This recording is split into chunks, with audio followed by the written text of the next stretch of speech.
सिद्ध भगवान आदर्श तुम्ही मेरे, अविरुद्ध शुद्ध चिद्घन उत्कर्ष तुम्ही मेरे, सम्यक्त सुदर्शन ज्ञान अगुरु लघु अवगाहन, सूक्ष्म त्वमीर निर्वादित सुख वेदन, हे गुण अनंत के धाम वंदन अगणित मेरे, अशरीरी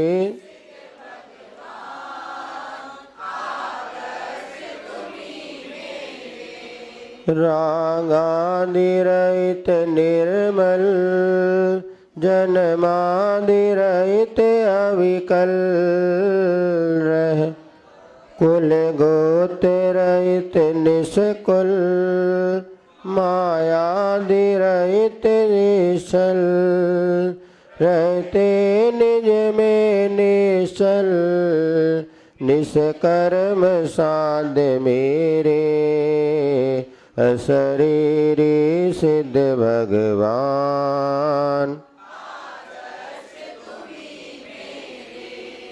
रागादिरहित उपयोग, यक प्रतिभासी हो, शाश्वत सत सुख भोग, शुद्धात्म विलासी हो, भगवान तुम साध्य बनो मेरे, अशरीरी सिद्ध भगवान भविजन तुम सम निज रूप, ध्याकर तुम सम होते, चैतन्य पे होकर सब दुख खोते, चैतन्य राज सुख खान, दुख दूर करो मेरे, अशरीरी सिद्ध भगवान आदर्श तुम्ही मेरे, अविरुद्ध शुद्ध चिद्घन उत्कर्ष तुम्ही मेरे। चलिए, अपन ने प्रारंभ में 2 स्तवन छोटे छोटे पढ़े हैं, एक शांतिनाथ स्तवन और गोमटी स्तुति, और बड़ी शांति भक्ति का भी उच्चारण पूर्ण कर लिया है। अब आप लोग इसका प्रतिदिन पाठ करेंगे तो ये आपके कंठ का हार बन जाएगा।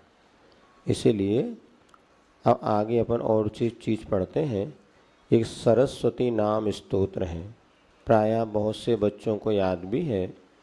आज सरस्वती कोई देवी नहीं है, किंतु जिनेन्द्र भगवान के मुख से जो निकली हुई वाणी है उसके ही अनेक नाम आगम में कहे हैं।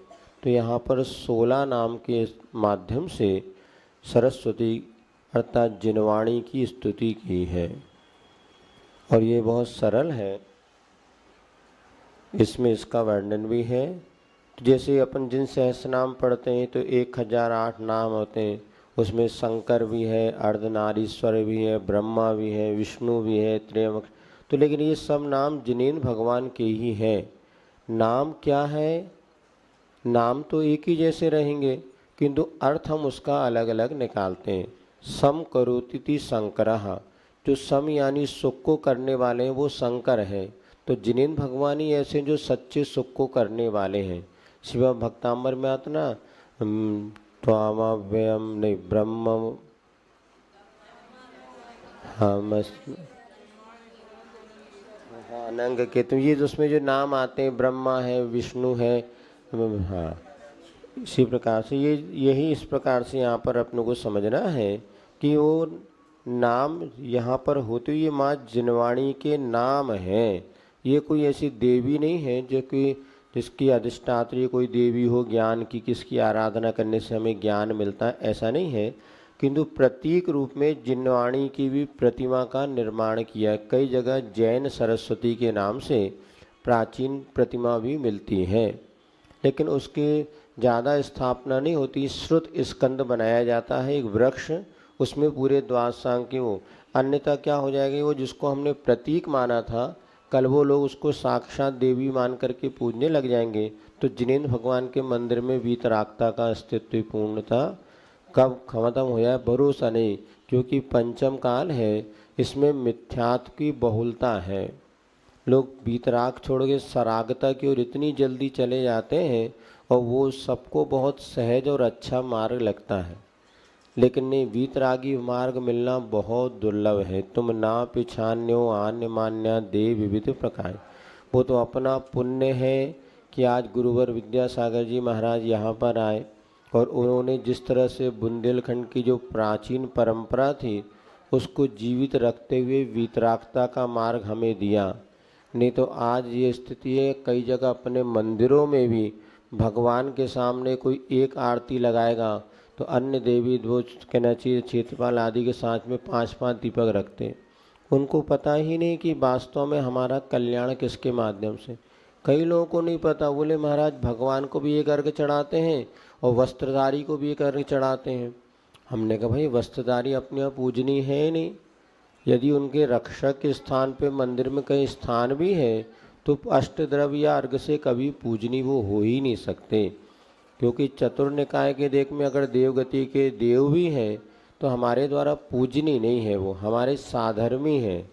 तो साधर्मी से अपन फिर भी जय जिनेन्द्र कभी कभार कर सकते हैं, वो भी उसी से जय जिनेन्द्र करो जो आपसे जय जिनेन्द्र करे। आपने जय जिनेन्द्र किया, उनने जय जिनेन्द्र नहीं की, तो काहे को करना एक आध बार। फिर भी यदि वो कर रहे हैं तो उनका कर्तव्य, लेकिन पूजनीय नहीं होते, ऐसा समझना चाहिए। लेकिन आज क्या करें, इसीलिए सरस्वती की शायद प्रतिमा अब मंदिरों में ज़्यादा कहीं मिलती नहीं है, प्राचीन मंदिरों में कहीं कहीं इनकी स्थापना होती है। तो इसको अपन पढ़ते हैं। हाँ, दक्षिण में है, दक्षिण वगैरह में वहाँ ये है कि आचार्य प्रायः दक्षिण में हुए, लेकिन बुंदे इधर उत्तर भारत में आके उन्होंने प्रचार किया। तीर्थंकर उत्तर भारत में हुए, दक्षिण भारत में कोई तीर्थंकर नहीं हुआ, एक बड़ी विचित्रता है। लेकिन इसके बाद भी चलिए इसको अपन पढ़ते हैं, फिर कभी चर्चा करेंगे। सरस्वत्याः प्रसादेन काव्यं कुर्वन्ति मानवाः तस्मान् निश्चल भावेन पूजनीया सरस्वती। पढ़िए एक साथ, सरल है इसलिए बार बार कर दोहराने की आवश्यकता नहीं है। सरस्वत्याः प्रसादेन काव्यम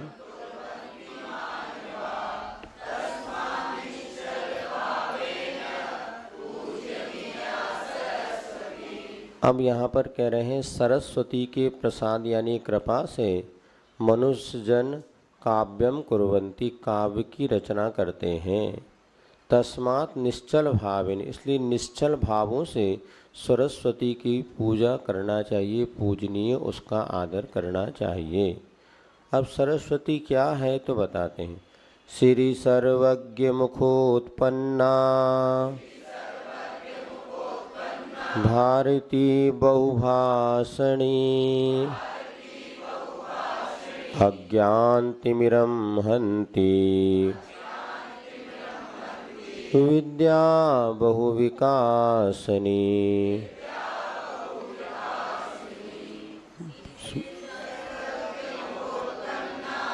भारती बहुभाषणी अज्ञानतिमिरं हन्ति विद्या बहुविकास। तो श्री सर्वज्ञ मुखोत्पन्ना, जो अरिहंत भगवान हैं, सर्वज्ञ हैं, उनके मुख से उत्पन्न होने वाली है भारती, यानी ये जो वाणी है जो बहुभाषणी, अनेक प्रकार की भाषा से संयुक्त है। बताए जिस निज निज भाषा के अनुसार परिणमन करती है। तो जैसे जो भक्त तो दिव्य ध्वनि जब खिरती है तो वहाँ पे पक्षी को उसकी भाषा में, पशुओं को अपनी भाषा में, कन्नड़ वाले को कन्नड़ में, मराठी वाले को मराठी में। तो भाषा का ऐसा स्वभाव ही है कि अनेक प्रकार की भाषाओं में वह दिव्य ध्वनि परिणत होती और सबके ज्ञान का विषय वह बनती। अज्ञान तिमिरम हंति, अज्ञान रूपी अंधकार को नष्ट करने वाली है। विद्या बहु विकासनी, और अनेक प्रकार की विद्या ज्ञान का विकास करने अर्थात क्षय उपशम में यह साधन बनती है। ऐसा सरस्वती मया दृष्टा दिव्या कमललोचना हंस स्कंद समारूढ़ा वीणा पुस्तक धारिणी।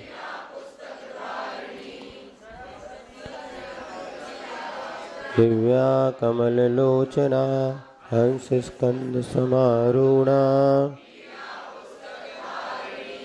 अब जब सरस्वती का प्रतीकात्मक बिंब निर्माण किया, उस समय उसमें इस प्रकार के सरस्वती का स्वरूप देखा गया। सरस्वती मया दृष्टा, मेरे द्वारा जो सरस्वती का रूप देखा गया है वो कैसा? दिव्य कमल लोचना, और जिसके लोचन माने नेत्र दिव्य कमल के समान निर्मल हैं। अथवा जिस सरस्वती या जो दिव्य ध्वनि है वो दिव्यता से परिपूर्ण दिव्य ध्वनि कहते हैं। जिनेन्द्र भगवान की वाणी खिलती उसको कहते हैं दिव्य ध्वनि। तो मानो वो दिव्य ही जिसके लोचन हैं, ऐसी वह सरस्वती। हंस स्कंद समारूढ़ा, हंस के कंधे पर जो विराजमान है। हंस यहाँ पर सफ़ेद है, शुक्ल लेस्या का प्रतीक है। जो अरिहंत भगवान होते हैं उनकी परम शुक्ल लेस्या मानी जाती है। ऐसी शुक्ल लेस्या के आधार पर जो जिनवाणी है वो इसको हंस स्कंद समा। वीणा पुस्तक धारणी, और जब सरस्वती उसमें वीणा बनाया गया जो मधुरता का मिष्ट कहना चाहिए। वीणा किसका प्रतीक है? मधुर वाणी का प्रतीक है। और पुस्तक द्वादशांग का प्रतीक है, इसको धारण करने वाली है। सुन रहे? कहाँ चले गए वो? मन से? हाँ, सब लोग ध्यान से सुनो, अच्छी बात बता रहे हैं आपको। अब इसके 16 नाम बता रहे हैं। प्रथमम भारती नाम, द्वितीयम च सरस्वती, तृतीयम शारदा देवी, चतुर्थम हंसगामिनी। बोलिए।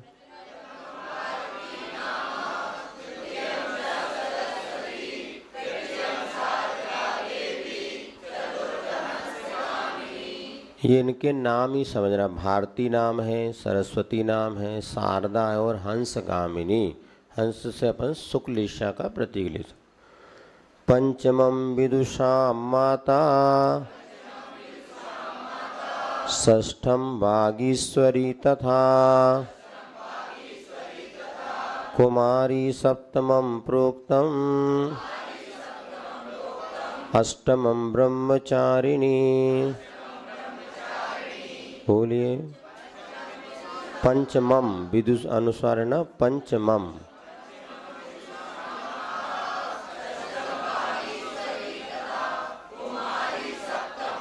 सप्तमम, हाँ, अष्टमम सप्तमम अनुस्वार लगा ना। अब देखो ये विद्वानों की माँ कही जाती है, वागीश्वरो वाणी की स्वामी, कुमारी भी इसका नाम है और ब्रह्मचारिणी में इसका ऐसे नाम है, ये समझना चाहिए। और ये भी निश्चित विद्या काल जब अध्ययन होता है, सरस्वती की मुख्य रूप से पकड़ जब होती है वह संयम और ब्रह्मचर्य के साथ उसका ज़्यादा लाभ होता है। नवमं च जगन्माता, दशमं ब्राह्मिणी तथा एकादशम तो ब्रह्माणी, द्वादशं वरदा भवेत्। बोलिए।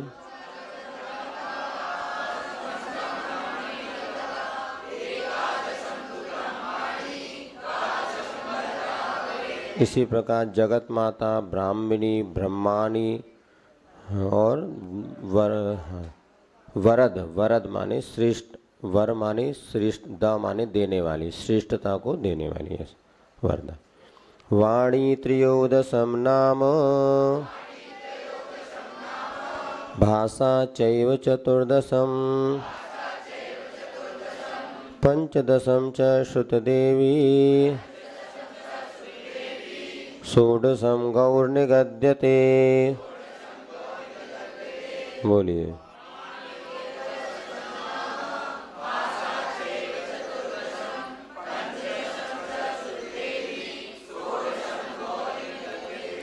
इसी प्रकार वाणी नाम है, भाषा नाम है और श्रुत देवी अथवा गौ, गौ माने भी वाणी होता है, गौ, जनवाणी का एक नाम गौ भी है।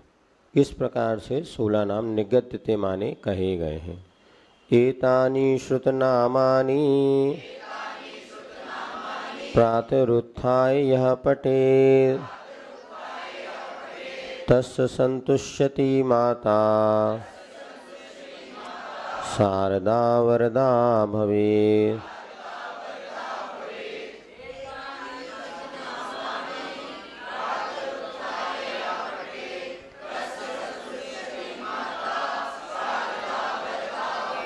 इस प्रकार जी जो श्रुत के 16 नाम कहे गए हैं, इसको जो प्रातः काल उठ करके पढ़ता है उस पर सरस्वती की कृपा होती है, अर्थात वह बुद्धिमान संतुष्टि, वह सरस्वती उस पर संतुष्ट होती हैं। शारदा वरदा भवेत, और श्रेष्ठ जो हो ज्ञान को दे प्राप्ति का वो कारण बनती है। कई बच्चों को इसका नियमित पाठ करते हैं, मुनि महाराजों को भी हमने इसका पाठ करते देखा, अपने अध्ययन करने के पूर्व इसका अध्ययन करने से। ये एक प्रकार के जिनवाणी की वंदना ही है। अपन हे शारदे माँ, हे शारदे वही पढ़ते। हाँ, तो ये भी वो सब जिनवाणी के एक प्रकार के नाम है। हमारे लक्ष्य में क्या है वो हमें ध्यान, शब्द क्या है इससे मतलब नहीं, शब्द के पीछे का अर्थ क्या है ये अंतर होता है, ऐसा समझना। सरस्वती नमस्तुभ्यं वरदे कामरूपिणी विद्यारंभं करिष्यामि सिद्धिर्भवतु मे सदा।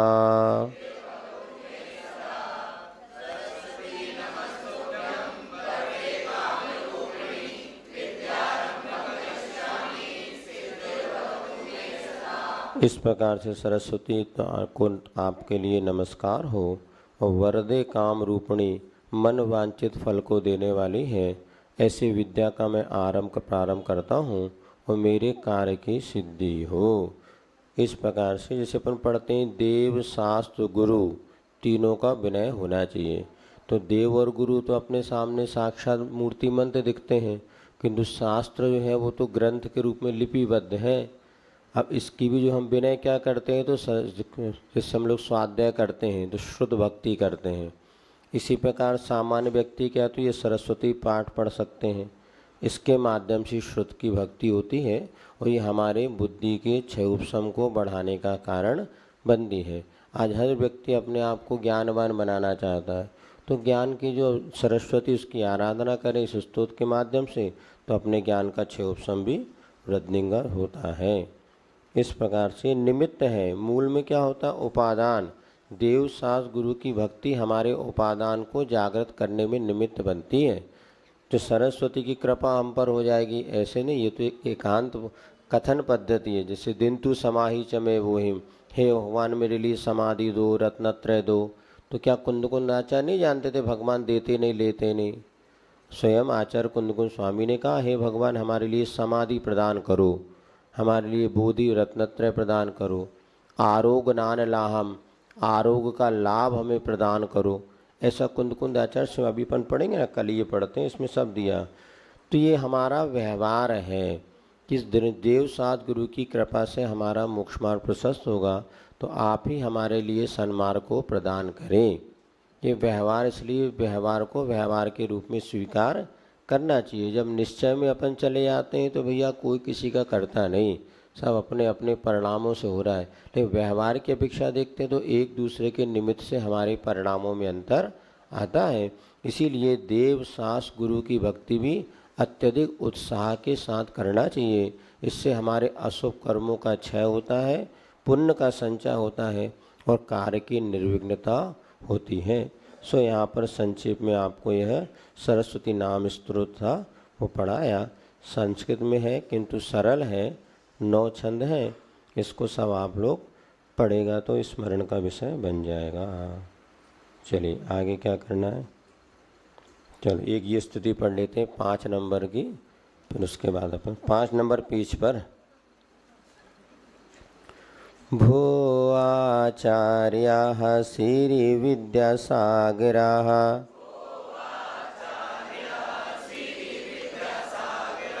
भक्तित्रय सहितोऽहम् नमोस्तु कुर्वेऽहम्। भो आचार्याः श्रीविद्यासागरा भक्तित्रय सहितोऽहम् नमोस्तु कुर्वेऽहम्। बालब्रह्मचारिणा परमविरागिना भक्तित्रय सहित नमोस्तु कुर्वेऽहम्। भो आचार्याः श्रीविद्यासागरा भक्तित्रय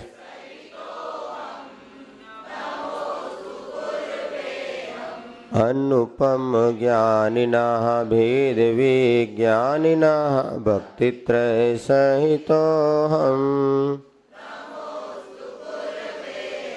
भो आचार्याः श्रीविद्यासागरा भक्तित्रय सहितोऽहम्। रहिताडम्बराः महादिगम्बरा भक्तित्रय सहितोऽहम्। भो आचार्याः श्रीविद्यासागरा भक्तित्रय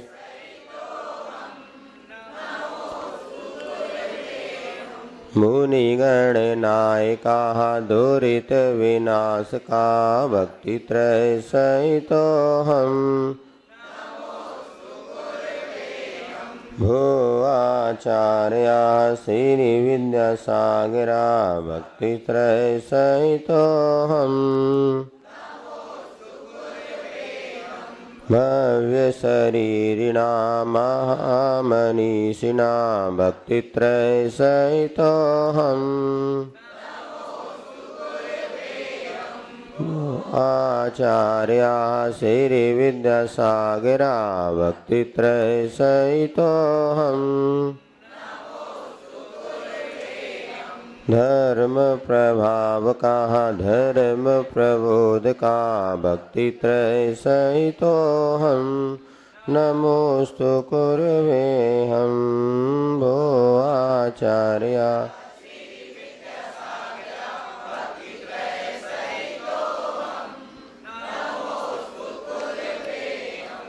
इसमें आचार्य महाराज की स्तुति की गई है। तो भक्ति त्रय, 3 भक्ति कौन कौन सी? सिद्ध भक्ति, श्रुत भक्ति और आचार भक्ति। जब कभी आचार परमिष्ट की वंदना करते हैं तो 3 भक्ति पढ़ते हैं हम लोग, इसमें पीछे दी अपन पढ़ेंगे बाद में। तो सिद्ध भक्ति पढ़ते हैं, श्रुत भक्ति पढ़ते हैं और आचार भक्ति। त्रिभक्ति पूर्वक आचार्य की वंदना होती है। और मुनियों की वंदना करते हैं तो 2 भक्ति पढ़ी जाती है, सिद्ध भक्ति और योगी भक्ति। अथवा जो विशेष कहना चाहिए शास्त्र के पारगामी होते हैं उनके सामने सिद्ध और श्रुत भक्ति पढ़ के भी उनकी वंदना करते हैं, ऐसा समझना चाहिए। कैसे हैं आचार्य महाराज? तो यहाँ पर कुछ विशेषण दिए हैं। बाल ब्रह्मचारी हैं, परम विराग्नि परम वैराग्य से संपन्न है, अनुपम ज्ञानी है जिनका ज्ञान की उपमा किसी से नहीं दी जा सकती, और भेद विज्ञानी ना जिन्होंने भेद विज्ञान को धारण किया है। भेद विज्ञान क्या होता है? भेद विज्ञान माने होता है जैसे शरीर और आत्मा की भिन्नता का बोध होना, इसी प्रकार पर पदार्थों से मैं भिन्न हूँ ऐसा जानना। तो जो भी हमारे आत्म तत्व से पृथक वस्तु है उसको पृथक रूप से जानना भेद विज्ञान माना जाता है। रहित आडम्बरा महादिगंबरा, आडंबर यानी अनेक प्रकार के जो बाहरी आडंबर से रहित हैं, महादिगंबर थे। मुनिगण नायका, मुनियों के समूह के नायक हैं, दुरित और पाप को नष्ट करने वाले हैं। भव्य शरीरिणा, जो भव्य है और जिन भव्यता के साथ जिन्होंने इस देह को धारण किया है, या भव्य जीवों का कल्याण करने वाले ऐसे जो आचार्य हैं, महामनीषिणा महान विद्वता को लिए हुए हैं, धर्म प्रभाव का धर्म की प्रभावना करने वाले हैं, और धर्म प्रबोध का धर्म का ज्ञान सभी भव्य जीवों को कराने वाले हैं। ऐसे आचार्य परमिष्टि को त्रिभक्ति पूर्वक हम सब मिलकर नमस्कार करते हैं। क्यों बहुत बड़ी स्तुति है। भो माने हे आचार्य, भो संस्कृत में भो भी हे या भो माने संबोधन है। भो आचार्य, हे आचार्य परमिष्टि, तो भो भी आता है, हे भी आता है। चलिए अब हम थोड़ा भेद प्रभेद पढ़ लेते हैं, ठीक है। पेपर तो सबका कल हो गया, पेपर की टेंशन तो है नहीं। है अब जचाई चल रही है बोर्ड की परीक्षा, तुरंत समय लगेगा। सबसे बढ़िया मंच पे बैठ के जांच लेते हैं हम तो। आज कल जज गए, धीरे धीरे आराम से होगा, जल्दी क्या है। सबको पता ही है किसको पास होना, पास तो लगभग सब हैं ही। अभी तक जितनी कॉपी जजी उसमें तो सब पास हैं, और अच्छे 96 तक भी नंबर आए हैं। अब आगे देखते हैं क्या होता है। अब ये सोच रहे थे हम, लेकिन ये इसमें ज़्यादा आप लोग पढ़ नहीं पाते, याद नहीं। अब इतने दिन का समय होने के बाद याद नहीं किया तो कैसे करो। कुछ लोगों ने तो बहुत मेहनत की, फिर भी अब हाँ और देख लेंगे आप तो। हाँ नहीं, ये ऐसा करते देख लेंगे तो पर्यूषण। अब पहले 4 की सोच रहे थे, हर सब 15-15 दिन में ले लेंगे, लेकिन अब बीच में कुछ छुट्टियां पड़ रही हैं, ये कार्यक्रम वगैरह हो जाता तो हो नहीं पाता। अभी 4-5 दिन का बीच में गैप हो गया। अब हमें लेने में तो कोई बाधा नहीं, लेकिन देने वाले दमदारी से तैयार करें। कुछ तो तुक्का लगाने बैठ गए, जो आए तो वो लो, नहीं तो आधे ज़्यादा लोगों ने आधी लाइन आधी ऊपर नीचे लिखा। तो क्या जैसे स्कूलों में बच्चे तैयारी करते हैं, आप लोग तैयार, कितना पेपर सरल था, कहीं कठिन नहीं था। लेकिन क्या उसके बाद भी थोड़ी मेहनत करो, तो हमें भी मेहनत तो करनी पड़ती है। अभी जो कह रहे थे ऑनलाइन जिनको परीक्षा देना उनका भी मन है तो पेपर तैयार कर दिए उन्होंने, तुम लोग व्यवस्था बना लो, तो हमें क्या करना, पेपर तैयार कर देंगे। ऑब्जेक्टिव टाइप के जो 25 प्रश्न बना दिए हैं। अब देखते हैं क्या होता। वो जो कार्यकर्ता है यदि वो लेना चाहे तो अपने पास तो माल तैयार है। और या फिर यही सोच रहे एक परीक्षा पर्यूषण के बाद और एक अभी, ऐसे 2 ही कर लें पर्याप्त। क्योंकि अभी हमारा भाव तो था 1 तारीख को दूसरा पेपर ले लेते हैं, लेकिन अभी इस तरह की तैयारी देख के लग रहा है कि भले 100 से ज़्यादा लोगों ने परीक्षा दी है, लेकिन तैयारी करने वाले मुश्किल से उसमें 20 लोग हैं। बाकी तो जय सिया राम, आँख बंद करो, जहाँ लगाओ चौवा छक्का, जो लग जाए तो लग जाए, आउट तो आउट, पास तो पास। चलो कम, फिर भी जिन्होंने मेहनत की बहुत अच्छे तरीके से मेहनत की। कंफ्यूज तो हम भी हो जाते और क्या। हाँ तो हमने कहा ये पास होने देगा, पास होना नहीं है, प्रतियोगिता ना करो, मतलब प्रतिस्पर्धा नहीं करो। अब बिल्कुल फिर क्या मतलब, तो इसलिए हमने सोचा फिर जैसे स्टूडेंट सोच रहे पास होना नहीं होना, तो अपन भी क्या को टेंशन लो। बहुत से लोग जो नियमित पढ़ने वाले थे वो परीक्षा भी नहीं दे पाए, और जो कभी कभी पर चलो जो हुआ उसका अपने कोई विकल्प नहीं, खूब आनंद से फर्स्ट सेकंड थर्ड 3 व्यक्ति तो पक्के हैं, और बाकी देखेंगे जैसा होगा। सबका धर्म ध्यान तो हो ही रहा है, देख लेंगे। परीक्षा अभी 1 तारीख का भी इतना मन नहीं बन रहा इस प्रकार के, क्योंकि फिर वो ही करेंगे। मेहनत करने वाले 20 लोग हैं, या उनको ही दिलाओ जिनको 60 से ऊपर नंबर आए वही परीक्षा दे लें, या लोग तैयारी करें, तो बात अलग है। कोई बात नहीं, अपना उद्देश्य है कि ये कंठस्थ आप सबको होनी चाहिए। और नकल मारने वालों में बहुत कोशिश की बेचारों, लेकिन नकली कहीं एक पंक्ति मिली तो कहीं दूसरी नहीं मिली, कोई तीसरी। इस समझ में आ जाता दिमाग नहीं है, नकल का काम है। 4 चरण में एक ही चरण मिले तो लिख तो दो, फिर भी हमने दया करके 2-4 एक आध नंबर तो दे ही दो। कौन सा पास तो करना है, तो मास्टर की दिक्कत है मोड़ा फेल हो जाए। अब बताते हैं 8वीं तक पास करना अनिवार्य है, और नहीं होगा तो दिक्कत मास्टर साहब को, उनकी नौकरी पे मुश्किल पड़ जाएगी। इसलिए हम सोच रहे हैं पास तो सभी को कर दो, देखते हैं क्या होगा। चलो अच्छा है, अभी तो अपन ये ज्ञान की दृष्टिकोण से करें, और अपने दिमाग में ये बैठा लें कि कभी भी अपनों को भले स्मरण का विषय रहे या ना रहे, लेकिन जब कभी कोई चर्चा हो तो अपनों को याद आ जाए। अभी ऐसे बहुत सी, जैसे हम कर्मकांड, जीवकांड, तिलोय पंडित आदि का विषय हमें याद नहीं है, किंतु जब कभी हम उस ग्रंथ को लेके बैठ जाएंगे तो हम किसी को भी पढ़ा सकते हैं, हमें पूरा विश्वास है। और इतनी चर्चा तो हम कर लेते हैं, लेकिन अब कहो तुम पूरी कर्म प्रकृति 148 कहाँ क्या याद है, सब पहले याद करी थी, सब भूल गए। अब बार बार उसको स्मरण करने का वक्त भी नहीं मिल पाता। लेकिन ये स्तुतियाँ भक्तियाँ ये हमेशा याद रखो जब कभी बैठें, क्योंकि अपने एक संगीत समयसार नाम का एक ग्रंथ भी है, उसमें पार्श्वदेव द्वारा रचित, उसमें संगीत की बहुत सी विधा का वर्णन है। उसमें ये लिखा है कि संगीत के माध्यम से प्रभु से जुड़ने का सबसे अच्छा साधन है तो संगीत। इसलिए मुनियों को भी जब आवश्यक बताया ना, 6 आवश्यक है, स्तुति और वंदना ये 2 आवश्यक है। स्वाध्याय हमारे लिए आवश्यक नहीं, किंतु स्तुति और वंदना करना, क्योंकि ये हमारे लिए बहुत महत्वपूर्ण है। आज अपन देखते हैं प्रार्थना, अब कई बार हम लोग भी सोचते थे बचपन में, अब मंदिर में जाके क्या करें, तो नमोकार मंत्र पढ़ लिया, हो गया, भगे आओ। अब नहीं, अब इतनी सारी चीज़ें अपने मंदिर में जा कर के कम से कम ये पाठ कर सकते हैं, स्तुति कर सकते हैं, ये भजन गा सकते हैं। तो अपने आप आपका जुड़ाव भगवान के प्रति हो। बिल्कुल धीरे धीरे मंद स्वर में आपको पढ़ो, गोमटे सुस्ती पढ़ो, विसट कंदुट दलानुयारम सुलोयनम चंद समान तुन। ऐसे देखना, अब इतना आनंद आएगा जब कोई बाबूली भगवान के सामने, नहीं तो कहीं भी करो।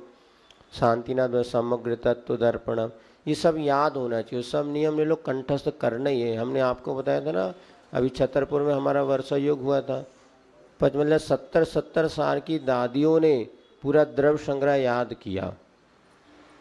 करना चाहिए, करो तो बहुत अच्छा, बढ़िया। चलिए अपन कल कहाँ पर पहुँच गए थे, ज्ञानोपयोग में, हाँ, अध्यात्म में नए 2 होते हैं, चर्चा कर रहे थे, है ना। अभी भव्य है अभव्य, क्या अपन क्लास में बैठने के बाद भी जैसी होना चाहिए, उपस्थिति में भी थोड़ा अंतर आ गया। नए लोग तो आ रहे हैं, पुराने कई गायब हो गए। और एकाध, सबसे बढ़िया महिलाओं के साथ दिक्कत ये होती है कि मतलब प्रमाद कैसे बढ़ता है, किन्हीं परिस्थिति में नहीं भी आ पाए तो पुनः उसको जागरूकता रखनी चाहिए। नहीं, अब छुट्टी तो बहुत से लोग उसी में गायब हो गए। शुरू में आए, 15 दिन पढ़ी, फिर जो छुट्टी हो मतलब फ्री तो फ्री, उन्होंने कहा गायब। तो इसीलिए पढ़ाने में थोड़ी प्रॉब्लम है। स्कूल में स्टूडेंट्स फिक्स होते हैं तो उनको व्यवस्थित तरीके से पढ़ा लो। अब हमारे तो आधे स्टूडेंट्स ने बाद में क्लास अटेंड करी हो, आधे जो है शुरू से आने वाले तो बहुत कम बचे। अब क्यों नहीं, आप तो आ रहे हैं, कम नहीं है ऐसा नहीं कह रहे, आते हैं, और फिर वो जो गोल मार, ये इसी को कहते हैं पाप की ओर मन बहुत जल्दी आता है, धर्म की ओर ले जाने बहुत कठिन होता है। 1-2 दिन क्लास नहीं हुई तो अब आना ही नहीं, छुट्टी है, वो बस हो गया, 2-4 दिन पढ़ लिए, बैग में ले गए, वो लोग काम हो गया हमारा। ये सब चोर हैं, इनको सब लेगा चोरी का, झूठ बोल के, और पढ़ नहीं रहे ना, घर में पढ़े अलग आ सकते, इसको कहते हैं काम चोर, घर में कहते थे ना काम चोर। चोर का अर्थ ऐसा नहीं है चोरी करने वाले, नहीं, संकल्प लिया था हम आएंगे, फिर 1-2 दिन बाद परिस्थिति, फिर उसका आने ही छोड़ दिया। हमें कोई फ़र्क नहीं पड़ने वाला, लेकिन आप लोग आते तो नियमित और अच्छा उत्साह नियमित बना रहता। मास्टर साहब को मन कम रखता जब अच्छे बच्चे पढ़ने वाले हो, है ना, ऐसा।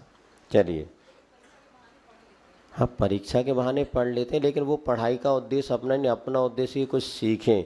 पढ़ के आज पढ़ो, कल भूल जाओ, ऐसे होता परीक्षा में, दिन भर रटेंगे, रट्टू तोता मार के, वही आज की परीक्षा हो रही है। इसलिए बच्चों में ज्ञान का विकास नहीं है, ये रट के बस परीक्षा देना ही उद्देश्य होता है, इससे ज़्यादा कोई उद्देश्य है तो वो उद्देश्य कल्याण, आत्म कल्याण के लिए साधक नहीं बनता।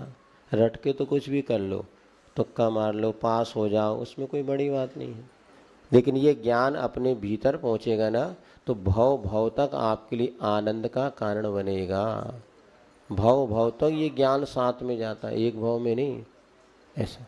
तो वो तत्व ज्ञान हमारे भीतर परिपुष्ट होना चाहिए, मात्र परीक्षा का ही उद्देश्य ना रखें, है। बनने तो दो ना, साता तो पकड़ो अभी, है, 1-2 महीने तो लग ही सका, है ना। तो जब आएगा अपनी तैयारी तो करो, अच्छे से आगे पढ़ो। ये रिजल्ट नहीं है तो खाली पेपर है, अभी तो जांचें सुराय जच रहे हैं। चलिए, तो आपको बताया था अध्यात्म में नए 2 होते हैं, कौन कौन से। हाँ, निश्चय नहीं किसे कहते हैं, हाँ, जो शुद्ध को ग्रहण करे अथवा अभेद को ग्रहण करे उसे निश्चय नहीं कहते हो। व्यवहार नए, हाँ, उदाहरण बताओ शुद्ध ने। जैसे अपन ने निश्चय ने का उदाहरण, कांच की शीशी को कांच की शीशी कहना, और व्यवहार ने का उदाहरण, मिर्च, कांच की शीशी में मिर्ची भरी थी इसलिए उसको मिर्ची की शीशी कह देना। सिद्ध भगवान को जीव कहना निश्चय ने, और हमें जीव कहना व्यवहार ने, है ना। तो जो शुद्ध को स्वीकार करे वो निश्चय ने, और जो अशुद्ध को स्वीकार करे वो व्यवहार ने। आपने सोना पहना कि अंगूठी पहनी? अंगूठी और सोना अलग अलग है कि एक ही है? सोने की अंगूठी ना, ये व्यवहार नय है, और सोना सो अंगूठी, अंगूठी सो सोना, ये निश्चय नय। निश्चय नय में दो नहीं होते, भेद नहीं होता। व्यवहार नय में भेद होता है।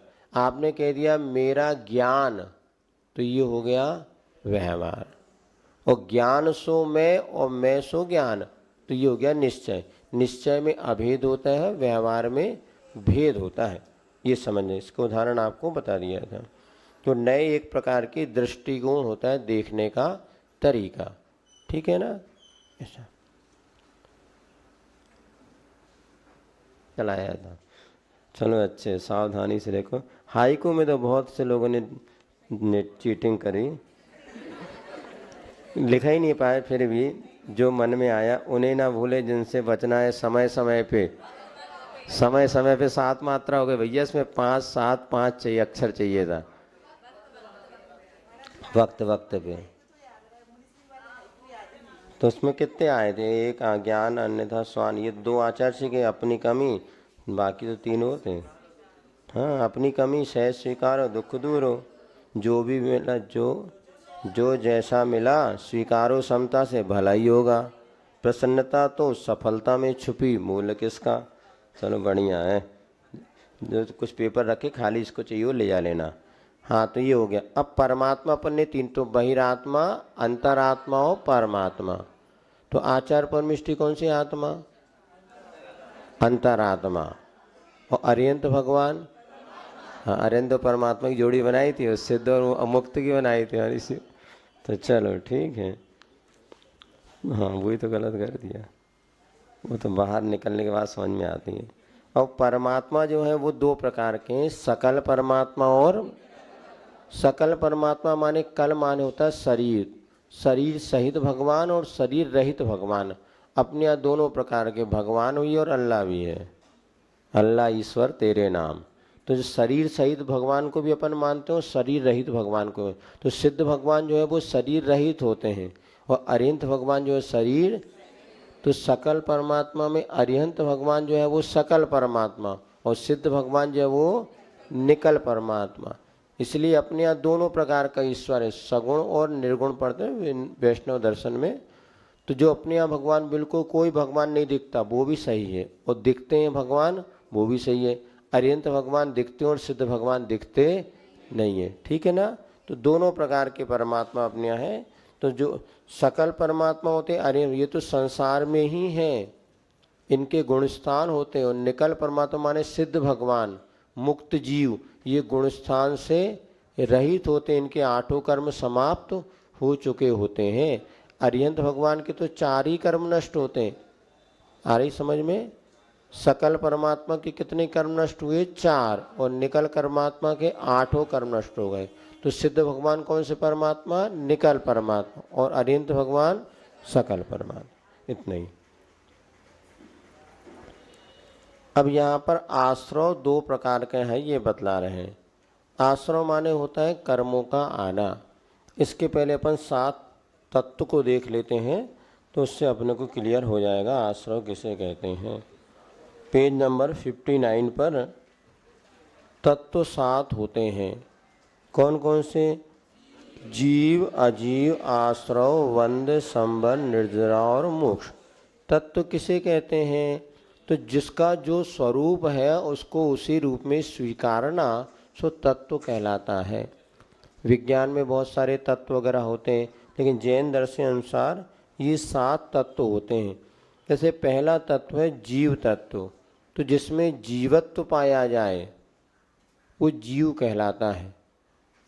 अब जीवत्व क्या कहलाता है? जैसे अपन ने पढ़ा तत्वांशु, तो आप लोगों ने पढ़ा उपयोग दो प्रकार के पढ़े, ज्ञानोपयोग और दर्शनोपयोग। तो ज्ञानोपयोग और दर्शनोपयोग जिसके पास होता है, जिसके पास जीवत्व होता है, चेतनत्व पाया जाए, उसी जीव कहते हैं। क्या एक ही वस्तु को चार तरीके से कथन होता है? द्रव्य, क्षेत्र, काल और भाव। इसको समझ लो आप। तो जैसे मान लीजिए जीव तत्व भी है, जीव पदार्थ भी है, जीव द्रव्य भी है और जीव अस्तिकाय भी है। चार बातें अपन सुनते हैं, जीव पदार्थ, जीव अस्तिकाय, जीव द्रव्य और जीव तत्व। ये चारों अलग अलग है कि एक ही चीज़ है? एक ही है। अब एक होता है द्रव्य, क्षेत्र, काल, भाव। तो जब द्रव्य के दृष्टिकोण से हम देखते हैं तो जीव को हम कहते हैं पदार्थ। किसी पद के द्वारा जिसका व्याख्यान किया जावे, अथवा कोई मैटर जो कोई ना कुछ वस्तु है तो उसको हम कहते हैं जीव पदार्थ है। मैं हूँ, कौन हूँ? तो जीव पदार्थ हूँ, जिसके माध्यम से किसी न किसी वस्तु के अस्तित्व का बोध कराते हैं तो कोई एक पदार्थ माना जाता है। तो जीव एक पदार्थ है क्योंकि वो उसका अस्तित्व है, वो देखा जाता है, सुना जाता है, पकड़ में आता है, उसका अस्तित्व यहाँ विद्यमान है, इसलिए मैं जीव पदार्थ हूँ।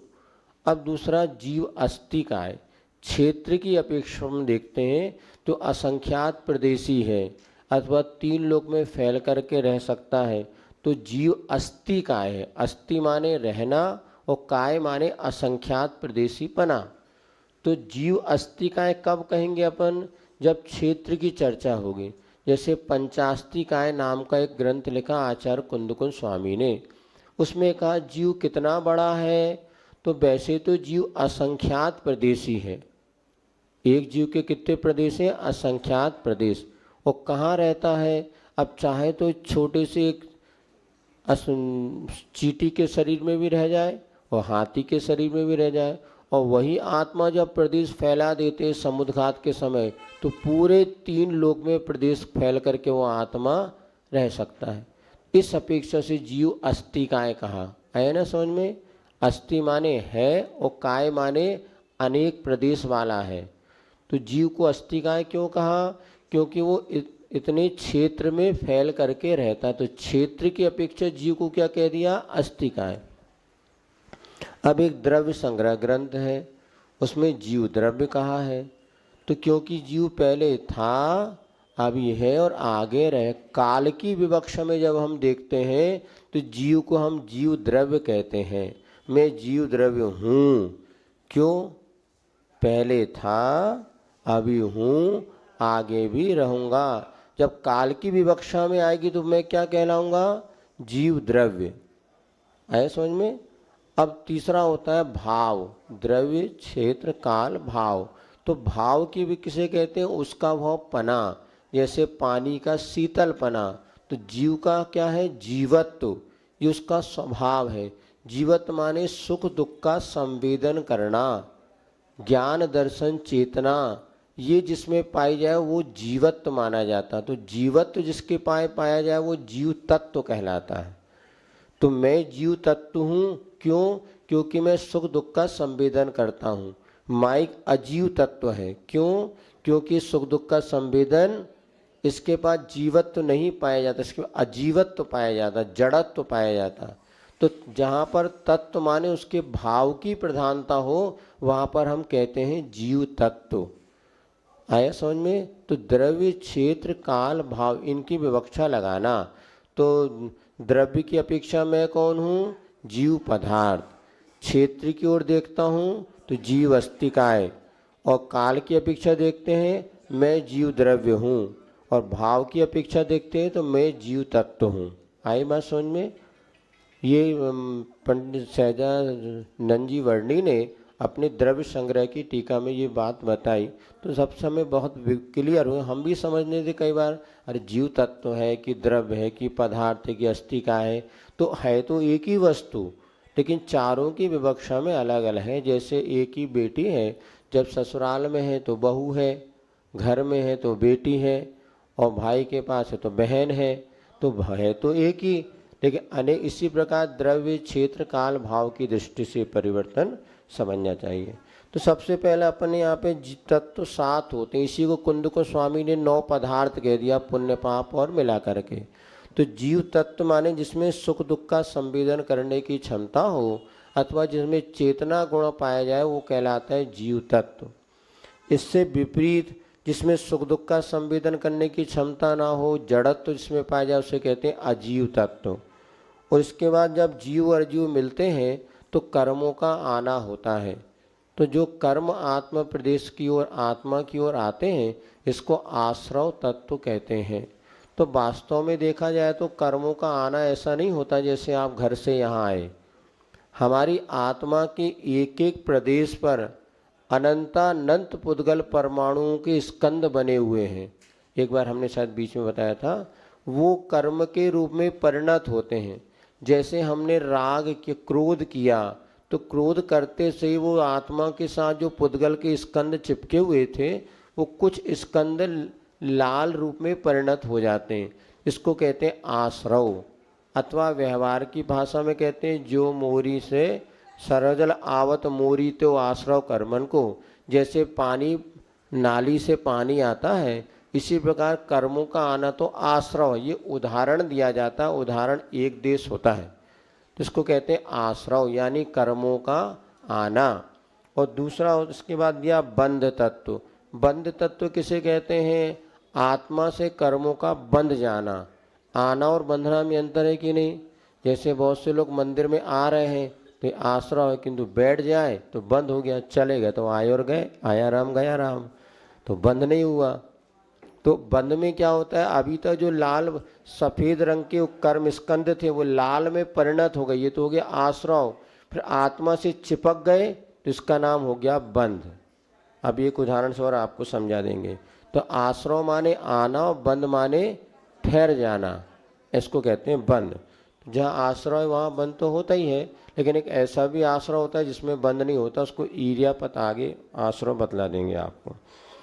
संबर, इसके बाद संबर माने होता है कर्मों का आना रोक देना। जिन कारणों से कर्मों का आना रुक जाए उसे कहते हैं संबर तत्व। निर्जरा माने होता है कर्मों का एक देश झड़ जाना, धीरे धीरे कर्मों का निकलना, इसको कहते हैं निर्जरा। जब आत्मा से पूरी तरह कर्म पृथक हो जाते हैं उसे कहते हैं मोक्ष तत्व। जैसे एक उदाहरण आप समझ लो, जैसे मान लीजिए एक बस हो गई। बस क्या है? अजीव, और ड्राइवर हो गया जीव। जैसे बस और ड्राइवर दोनों हो गए तो उसमें यात्रियों का आना प्रारंभ हो गया। तो जैसे यात्री चढ़ने लगे तो क्या हो गया? आश्रव। और जो अपनी अपनी सीट पर बैठ गए तो अब जैसे पूरे यात्री भर गए तो गाड़ी का दरवाज़ा लगा दिया, अब कोई नो एडमिशन, तो ये हो गया संबर। अब जैसे स्टेशन जहाँ जाना था आ गया तो एक एक करके उतरो, निर्जरा। और जब ड्राइवर भी उतर गया तो हो गया मोक्ष। तो इसी प्रकार से ये तो बहुत सारे दृष्टांत। एक तो इसी प्रकार आप लोगों ने, सब पढ़े लिखे लोग हैं, सब पढ़े होंगे, कई प्रकार के दृष्टांत आगम में बताते हैं। तो ये आश्रव बंध समर्ज ये 7 तत्व होते हैं। तो इसमें आश्रव तत्व की बात आपको कही जा रही विशेष। हाँ, क्या कह रहे हैं आप? हाँ हाँ, जीव तो अमूर्तिक है और पुद्गल मूर्तिक है, लेकिन ये कब है? जबकि पृथक पृथक रहें। लेकिन चूंकि जीव और आत्मा का संबंध कब से है? अनादि काल से है। तो अनादि काल से, जैसे दूध और में पानी, दूध और पानी का संबंध कब से है? जब से गाय के स्तन से दूध बहा तब से मिला ही है। तो किसी ने उसमें पानी मिलाया ऐसा तो नहीं है। इसी प्रकार आत्मा के साथ कर्म किसी ने मिलाया ऐसे नहीं, अनादि काल से आत्मा और कर्म मिले हैं। लेकिन जैसे दूध को गर्म करके दही बना करके उसमें से घी निकल सकता है, उसी प्रकार शरीर और आत्मा में जब पृथक साधना की जाए तो शुद्ध आत्मा निकल सकता है, पृथक हो सकता है। लेकिन वर्तमान में दूध में घी दिख रहा है क्या आपको? बोलो, तो दूध में घी है कि नहीं? ऐसे ही अपने शरीर में शुद्ध आत्मा है। इस शरीर को जब तपाया जाता है तो मोक्ष मार्ग पे चलते हैं तो शरीर अलग हो जाता है और आत्मा सो, और फिर एक बार शरीर अलग हो गया जिस सिद्धत्व को, फिर कभी उन्हें संसारी नहीं बनना पड़ता। वैसे मरने के बाद तुरंत नया शरीर मिल जाता है, लेकिन सिद्ध भगवान जिन्होंने 8 कर्मों का क्षय कर दिया, उन्हें फिर कभी भी दूसरा शरीर धारण करना नहीं पड़ता। तो अनादिकाल आत्मा अमूर्त होते हुए भी अनादिकाल से कर्म बंधन की अपेक्षा मूर्त ही है, कर्म बंधन की अपेक्षा। इसी की बात को द्रव्य संग्रह में वहाँ पर नेमिचंद स्वामी ने बहुत अच्छे से कहा। वन्य रस गंध फंस वन्य रस गंध फासा दो फासा अट्ठ निश्चया जीवे नो संतियम तदो व्यवहारा मुक्ति बंधा दो। निश्चय से तो जीव अमूर्त है और व्यवहार से मूर्त है, क्योंकि कर्म बंध की अपेक्षा, ऐसा समझना चाहिए। चलिए ये हो गया ना। अपन पढ़ रहे थे आश्रव 2 प्रकार के। तो कौन कौन से आश्रव 2 प्रकार के? पुण्याश्रव और पापाश्रव। बस और एक चीज़ बताया, इसमें नहीं लिखा, वो हमने इसलिए नहीं लिखा कि बार बार वो चीज़ का व्याख्या ना हो, आगे बताया है। अब आश्रव 2 प्रकार का, पुण्याश्रव और पापाश्रव। वो पुण्याश्रव ऐसे पुद्गल परमाणु का आत्मा से बनना जो हमारी आत्मा को पवित्र करते हैं, तो कहलाता है पुण्याश्रव। जो हमारे आत्मा को दुख में डाल दे, ऐसे कर्मों का आना कहलाता है पापाश्रव। तो हिंसा, झूठ, चोरी को, इसीलिए 5 पाप जब हम करते हैं तो हमें क्या होता है? पापाश्रव होता है। ये संसार में भटकाने और दुख का कारण बनता है। जब हम भगवान की पूजन करते हैं, अहिंसा आदि व्रतों का पालन करते हैं, इससे पुण्य का आश्रय होता है। ये हमारे लिए आत्मा को पवित्र करता है, परंपरा से मुक्ति का कारण बनता है और भौतिक सांसारिक सुखों का भी ये कारण बनता है। तो जो पुण्य और पाप 2 प्रकार की क्रिया होती है। पुण्य क्रियाओं से पुण्य का आश्रय होता है और पाप क्रियाओं से पाप का आश्रय होता है। अब इसमें एक चीज़ और समझना, जैसे अपन ने 19 नंबर पर लिखा है संबर 2 प्रकार का, भाव संबर और द्रव्य संबर। तो भाव संबर और द्रव्य संबर क्या होता है? इसी प्रकार नहीं, इसी 54 नंबर पेज पर भी 19 नंबर पे लिखा है। तो आश्रव भी 2 प्रकार का समझना, भाव आश्रव और द्रव्य आश्रव। अभी आश्रव के 2 भेद पढ़े अपन ने, कौन कौन से? हाँ, इसी प्रकार आश्रव के 2 भेद भी होते हैं, भाव आश्रव और द्रव्य आश्रव। जिन परिणामों से कर्म आते हैं उनका नाम है भाव आश्रव, और पुद्गल परमाणु का आ जाना वो कहलाता है द्रव्य आश्रव। जैसे हमने जो परिणाम किए, परिणाम का नाम क्या हो गया? भाव आश्रव। हमारे परिणाम, जैसे हमने पूजन करने के भाव किए और जब पूजन करने जो हमने परिणाम किया, ये परिणाम क्या हो गया? भाव आश्रव। और पूजन करते समय हमारे पास 1 लाख पुद्गल परमाणु ऐसे मिले जो पुण्य रूप परिणत होकर हमारी आत्मा की ओर आ गए, तो उसको कहेंगे द्रव्य आश्रव। तो द्रव्य आश्रव तो पुद्गल रूप है और भाव आश्रव परिणाम रूप है। भाव आश्रव क्या हो गया? परिणाम रूप, और द्रव्य आश्रव क्या हो गया? पुद्गल रूप। तो जो हमने परिणाम किया वो कहलाते हैं भाव आश्रव। उन परिणामों के निमित्त से जो पुद्गल आत्मा की ओर आए उसे कहते हैं द्रव्य आश्रव। इसी प्रकार बंध, संबर, निर्जरा और मोक्ष, सभी में ऐसा जानना। द्रव्य संग्रह में इसका बहुत अच्छा वर्णन है। जिन परिणामों से कर्म बंधते हैं उनका नाम क्या है? भावबंध। और कर्म पुद्गल परमाणु का आत्मा से बन जाना द्रव्य बंध। संबर किसे कहते हैं? जिन परिणामों से आना रुक जाए उस परिणाम का नाम क्या है? भाव संबर। और पुद्गल परमाणु का नहीं आना द्रव्य संबर। इसी प्रकार जिन परिणामों से कर्म झड़ते हैं उन परिणामों का नाम क्या हो गया? भाव निर्जरा। और आत्मा में जो पुद्गल बंधे थे वो झड़ गए, उन पुद्गलों का झड़ना द्रव्य निर्जरा आया ना। और जिन परिणामों से मोक्ष मिल जाए उन परिणामों का नाम है भाव मोक्ष। और आत्मा से पूरे पुद्गल का अलग हो जाना, इसको कहते हैं द्रव्य मोक्ष। एक साथ आपको 8-10 गाथाओं का तो बता दिया द्रव्य संग्रह में। तो ये समझना, आश्रव, बंध, संबर, निर्जरा और मोक्ष, ये 5 भाव रूप भी होते हैं और द्रव्य रूप भी होते हैं। जो परिणाम है वो भाव रूप है और पुद्गल का आना, बंधना, झड़ना, पृथक हो जाना, ये कहलाता है द्रव्य। ठीक है, तो यहाँ पर अपन ने मूल में पुण्याश्रय और पापाश्रय दो भेद पढ़े। हाँ हाँ, नहीं अरिहंत भगवान के बवियों ने यहाँ पे आश्रव तत्व के बन कर रहे हैं। अरिहंत भगवान तो द्रव्य रूप अपने सामने ही है, उनको जो आश्रय होता है, शायद इसमें दिया कि नहीं दिया, ईर्यापत आश्रय बता देते। हाँ वो है, उनको जो आश्रय होता है उनको ईर्यापत आश्रय होता है। आश्रय के दो भेद और होते हैं, इसमें नहीं लिखा। ईर्यापत आश्रय और सांप्रायिक आश्रय, आश्रय के दो भेद होते हैं। ईर्यापत और लिख लो, ईर्यापथ आश्रय, आश्रय के दो भेद, ईर्यापथ आश्रय और दूसरा होता है सांप्रायिक आश्रय। ईर्यापथ आश्रय और दूसरा सांप्रायिक आश्रय। ईर्यापथ आश्रय में क्या होता है, कर्म आया और निकल गया। जो जितने अरिहंत भगवान होते हैं उनको ईर्यापत आश्रय होता है। कर्म आता तो है किंतु ठहरता नहीं। जैसे अभी टीन सेट के ऊपर पानी आएगा तो रुकेगा क्या, आया और बह गया, इसको कौन सा आश्रय कहेंगे, ईर्यापथ। लिख लिया नहीं लिख लिया, अंग्रेज चले गए, संतान छोड़ गए, मुसीबत। हिंदी तक नहीं आता, आता सबको ना। हाँ, ईर्यापथ बोल, तुम लोगों को आता, तुम्हारा मोड़ा मोड़ी को और नहीं आता। अपने पिताजी को नाम लिख नहीं पा रहे, श्रेयांश कैसो, तो बस बड़ी मुसीबत है। ईर्यापथ, जैसे उदाहरण क्या बताया, टीन सेट पे पानी आया और निकल गया। ऐसी अरिहंत भगवान को कर्म आते हैं और निकल जाते, बंधते नहीं है, रुकते नहीं हैं, इसको कहते हैं ईर्यापथ।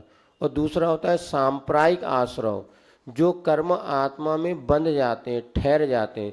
जैसे आपकी आरसीसी वाली छत है, उसमें पानी रुक गया, तो हमने कर्म आया और वो हमारी आत्मा में ठहर गया, अब वो 1 साल तक नहीं जाएगा, तो हो गया सांप्रायिक आश्रय। ये कसाय सहित होता है और अरिहंत भगवान के कसाय रहित आश्रय होता है। ठीक है, सांप्रायिक आश्रय किससे सहित होता है, जो कसाय सहित जीव होते हैं ना, कसाय सहित जीवों को कौन सा आश्रय हो, सांप्रायिक। जो कसाय रहित हो गए, अरिहंत भगवान कसाय रहित हैं और हम सब कसाय सहित है। कसाई हैं हम लोग, कौन, कसाई। जो कसाय करे सो कसाई, और भगवान अकसाई, ऐसा। कसाई वो नहीं। हाँ,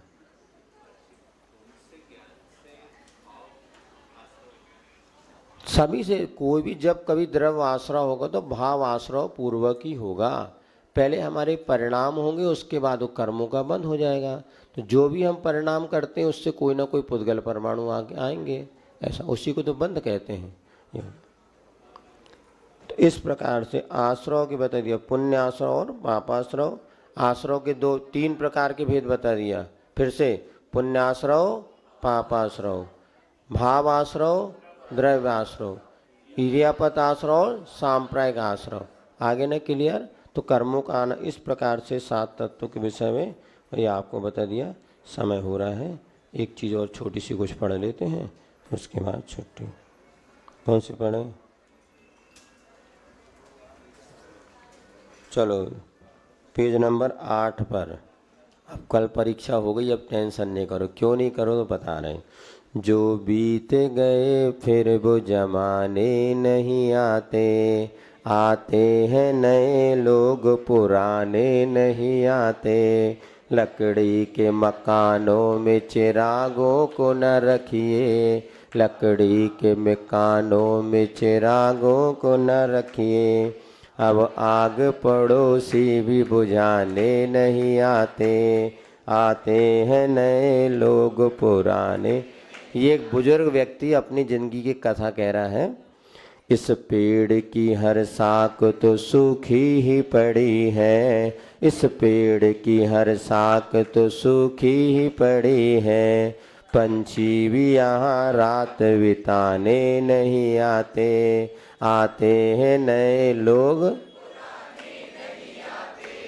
मैं आज के इस दौर का वीराना खंडर हूँ, मैं आज के इस दौर का।